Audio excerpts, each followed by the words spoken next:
Welcome. Another episode, Dr. James Beckett, Sports Card Insights. I'm here with David Poole. We're going to talk a little about the good old days and the good new days. I've got sponsors to thank first. Beckett Media. I'm actually recording this episode at Beckett Media. I'm over here for the afternoon to visit with old friends, and David being one of those, we're going to do an episode. But also ComC out in Seattle area. Burbank Sports Cards, Burbank, California. Mike Stadium Sports Cards, Aurora, Colorado. Heritage Auctions down south of here in Dallas proper. Huggins & Scott in auctions in Maryland, and then Panini, reasonably close by here, Tops and Upper Deck. So those are the sponsors. I thank them. They make this possible. But I've been having a good time talking to people that I like, people that are interesting, people that have things to say, and also sometimes have questions of me. So, David, welcome to the show. Hey, nice Tell us to a be little here. bit about your origin story. All right. Well, I guess it started in March of 1999. I got to interview with Dan Hitt. One and I of my remember favorites. walking, yeah, he's absolutely one of the best. Yeah. And I remember walking away from the interview going, well, I didn't get that job. I didn't get the job. You know, and he was very stoic and he gave no emotions. It was the perfect interview. That's how I would do an interview. Yeah. And, you know, my family was like, so how did it go? You know, they knew I was super geeked out about it, you know, this opportunity. And I was like, well, if I had to guess, I don't think it would happen. And, you know, but then they called me back. Jane Ann Layton called me back. And I remember I was working in an office job. She was our HR. She was. And she's one of the best as well. She's great. She just retired. Oh, did she? Yeah. Wow. Okay. Man. Well, so. Time flies. Yeah, it just does. And it just hits you like that, like a ton of bricks. But, so then, she called and I was just like, well, let's go. Let's get this thing started. And so that was in March of 99. And, you know, that's kind of where I started with Beckett. And I started off in the slab room and sitting there for almost a year. And then I moved over to labels. And then I'd always had that interest in grading. That's what I wanted to do from the beginning. And, you know, they just noticed my eye for detail in the slab room. They immediately were like, let's just transfer over. And so, I've been doing that. Now I'm actually the grader trainer. So I get to do that. Do you have somebody to train? I mean, gosh, it just seems like there's such a backlog. You got a bunch in process because it seems like the need is great. Yeah, we have 4 guys that are in training right now. So, Cool. Yeah.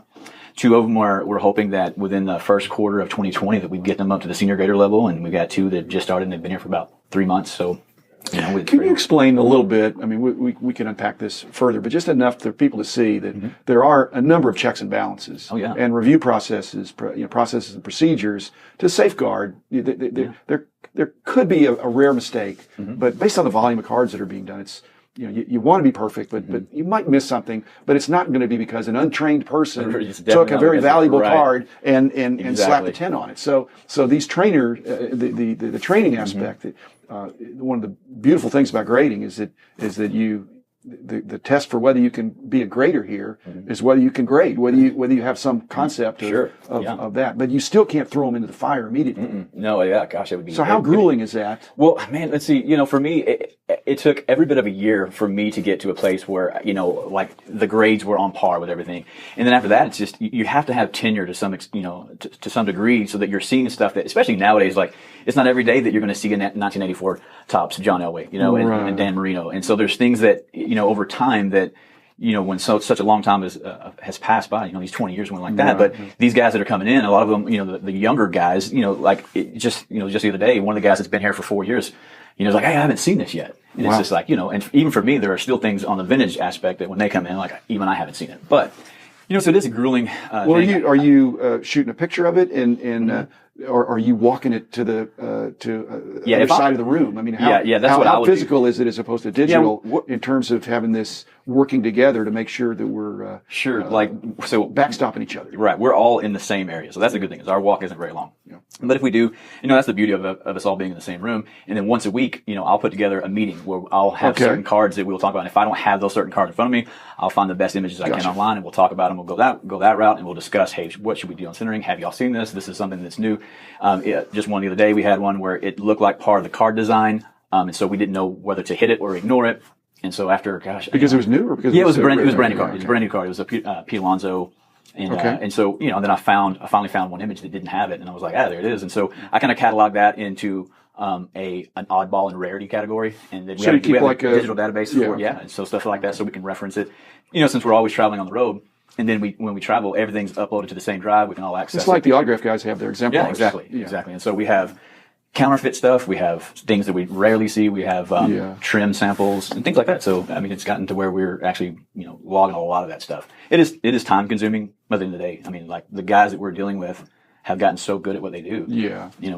We have to stay ahead of the curve, obviously, and that's tough. So. Yeah. Well, that's part of the. I mean, I think you guys are doing a great job, and it's difficult because there's got to be more and more money in it to where people try to do things. On the other hand, so you have.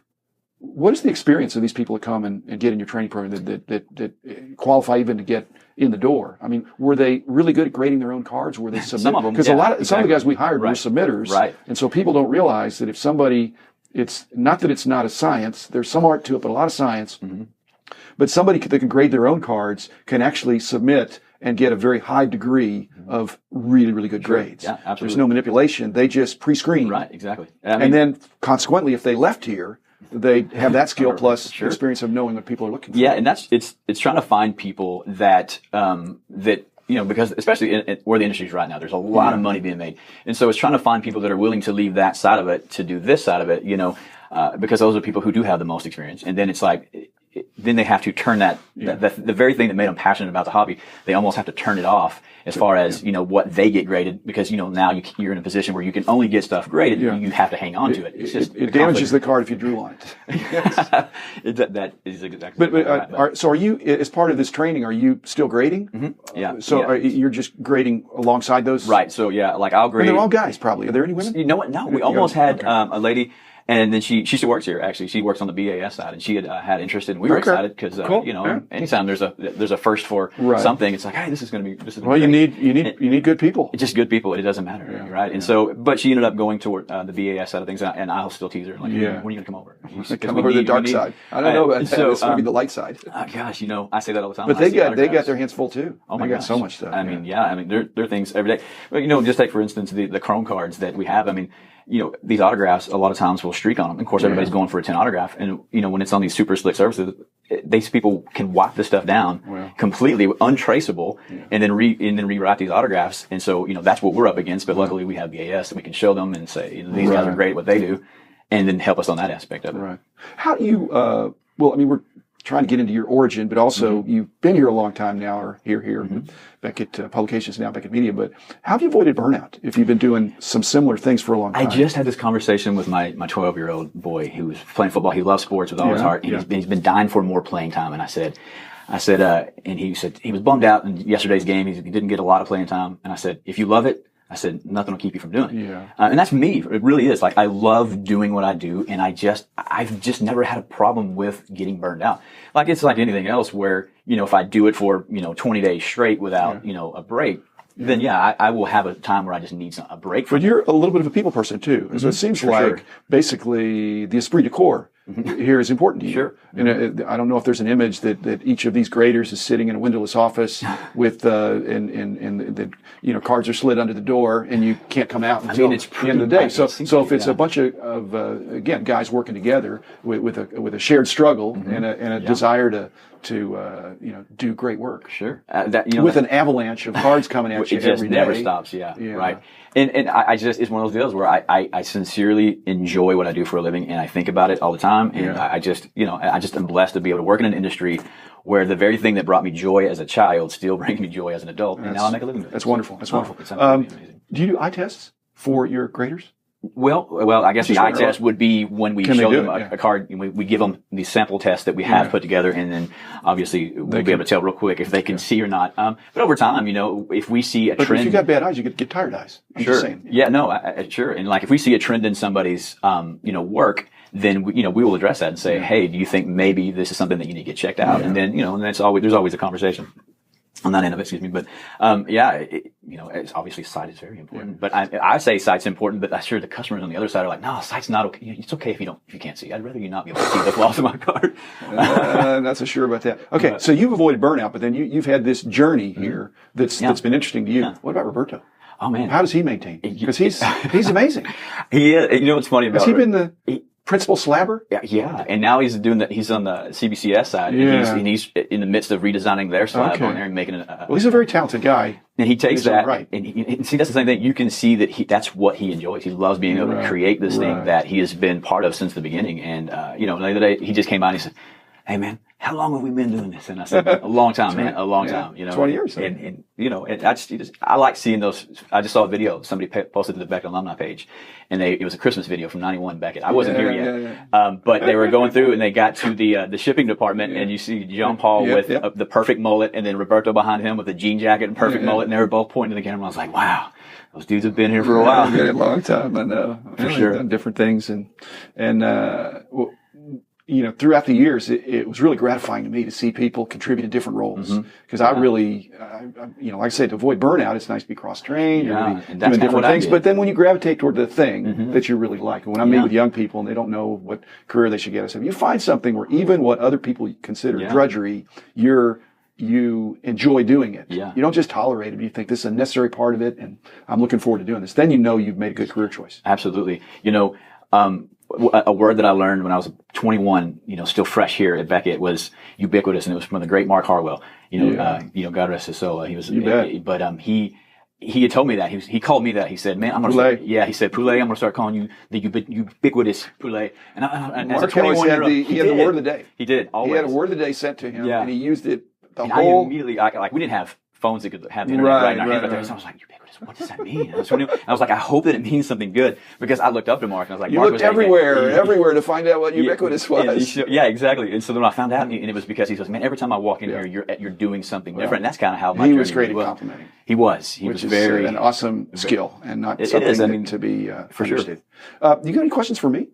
Because we're recording here, we're almost out of time. I don't want to be out of time and then ask you if you got a question. But anything comes up? When you started Beckett, obviously you had the thing that you came up with was the thing that solved so many arguments for me as a child when we were trading and those things. But did you ever see it becoming what it is today, into where obviously you probably didn't see the grading thing of it at that point, but when you started it, did you have this vision that it would be something that it is today? That it'd be ubiquitous? It would be ubiquitous. Exactly. There you go. I don't know about that. I just I enjoyed what I was doing. I could see there was a problem.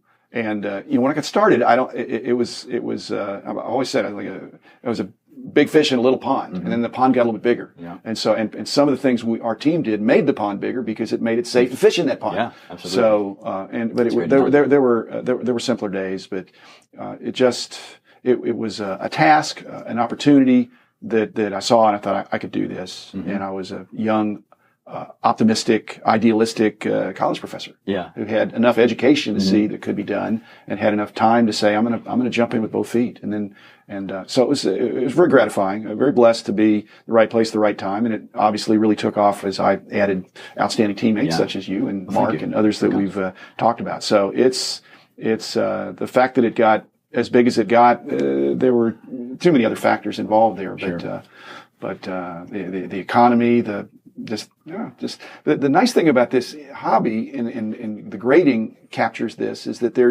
it's a hobby of nostalgia as well as a hobby of what's going on right now. Right. So you get older and younger, and it's a hobby that fathers can enjoy with their sons, brothers, or different age groups. So it's been very gratifying to see grading take off. I think Mark and some of the other guys were pushing me more toward grading. I probably was a little more conservative in the sense that even though in the early days of the company, I'd be interviewed, back in the 80s and even in the 70s, I was considered a grading authority. I had really good eyes, but it was just whether something was VG or X or near mint, and that's easy to tell. But when you start chopping it up into 1 to 10, it's a whole nother thing. And so slabbing and all that stuff, and once PSA took off, and then some of the guys here said, look, we're already grading. We're just not slabbing anything, but we can't do our price guides without, and Grant was there, and Dan being mainstays there, just saying, when somebody reports a sale of a card, if you don't know what the condition is, then you could be way off. And so we're already doing it, and we already have a pretty extensive conflict of interest policies that'll safeguard that people will know that we're not any more than we could already have been doing, which we weren't doing. So it worked out. It worked out well. It did. I'm very blessed. Can I share a story with you real quick? Okay. Just to end this right here. So you met JJ. Yeah. Okay. So when we grew up together, and did he invite you, or do you? No, it was the opposite way. I invited him. I was after here about a year. Yeah, JJ Arredondo. Yeah. And after I was about a year here, he was in a place where he was looking, so he came over. He's been a great find as well. Oh gosh, yeah, man. I mean, and see, I already knew that. right? Because we knew each other growing up. And so, and people still would be like, yeah, what? Y'all still work together? That's crazy. So, and that relationship has just always been there. But so one of the times there was this little carnival-like place that in this neighboring town that we grew up in. We loved to go there. They had big golf. It was like, golf on steroids. So they use these vinyl blow-up balls and then like these giant, probably 8-inch holes. We went there and they also had a go-kart thing, right? So we went there. It was a great concept. Like we always went there and our moms would drop all of our friends off and we just have a blast there. So we were there and JJ had this Frank Thomas Ultra RBI King from 1994. At the time, those inserts were super hot. I think it was booked for like $80 at the time, right? And he had it. He pulled it and he knew I was a big Frank Thomas fan, right? And so we were there and we were riding go-karts. We were just everybody was going. We were having a good time. JJ ran out of money, right? And he went and we were still going to the go-karts and he said, man, will anybody let me have, $5 so I can get another 3 rounds on the go-kart? And I looked at him, I said, I'll give you $5 for that Frank Thomas. And you go, the Beckett's where we went to. He's like, man, it books for 85 now. I said, no. I said, where's the Beckett? Where's it at right now? And he's like, I don't have it. What? I remember there being, the discussion about it, but it was always when we went back to the Beckett. So I said, all right. I said, Lynn, I guess you just don't want to ride go-karts. And he goes, all right, I'll do it. And so I immediately gave him the $5. He got to ride go-karts. I was the last $5 that I had, but I had the Ultra RBI King, right? And it was booked for $80. I remember being like, this is the best, right? And so then I won, right? But now he goes, no, I won that because it's not worth $5 today.